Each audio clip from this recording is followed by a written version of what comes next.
நீங்கள் பார்த்துக் கொண்டிருப்பது தமிழ்நாடு முக்கிய செய்திகள்.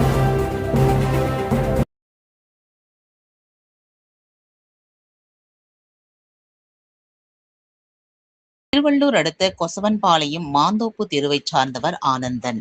இவருடைய மகன் கிஷோர், வயது 21.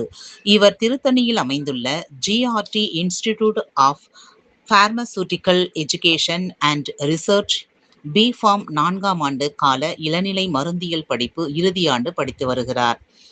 இந்நிலையில் வழக்கமாக கிஷோர் கல்லூரிக்கு பேருந்தில் செல்வதாக கூறுகின்றனர். ஆனால் இன்று கல்லூரிக்கு நேரமானதால் தனது தந்தையின் இருசக்கர வாகனத்தில் கல்லூரிக்கு சென்றுள்ளார். அப்பொழுது ராமஞ்சேரி பகுதியில் கிஷோர் இருசக்கர வாகனத்தில் சென்று கொண்டிருந்த போது திருத்தணியில் இருந்து திருவள்ளூர் நோக்கி வந்து கொண்டிருந்த பொலரோ வாகனம் கல்லூரி மாணவன் கிஷோர் ஓட்டிச் சென்ற இருசக்கர வாகனம் மீது நேருக்கு நேர் மோதியதில் கிஷோர் நிலை தடுமாறி கீழே விழுந்ததில் மினி லாரியின் சக்கரம் வயிற்று மேல் ஏறியதில் சம்பவ இடத்திலேயே கிஷோர் துடிதுடித்து பரிதாபமாக உயிரிழந்தார். தகவல் அறிந்த மாணவரின் உறவினர்கள் மற்றும் அப்பகுதி பொதுமக்கள் 100க்கும் மேற்பட்டோர் திடீரென சென்னை திருப்பதி தேசிய நெடுஞ்சாலையில் சாலை மறியலில் ஈடுபட்டனர்.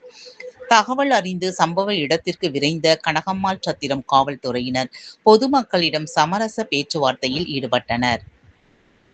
அப்போது பொதுமக்கள் காவல்துறையிடம் தெரிவிக்கையில், விபத்து ஏற்பட்ட பகுதியானது பல மாதங்களாக குண்டும் குழியுமாக உள்ளதாகவும், இதனை சரி செய்ய கோரி பல மாதங்களாக நெடுஞ்சாலைத்துறை அதிகாரிகளிடம் புகார் அளித்தும் இதுவரை எந்த ஒரு நடவடிக்கையும் எடுக்கப்படவில்லை எனவும், அதனால்தான் இப்பகுதியில் அடிக்கடி விபத்துகள் ஏற்படுவதாக குற்றம் சாட்டினார்.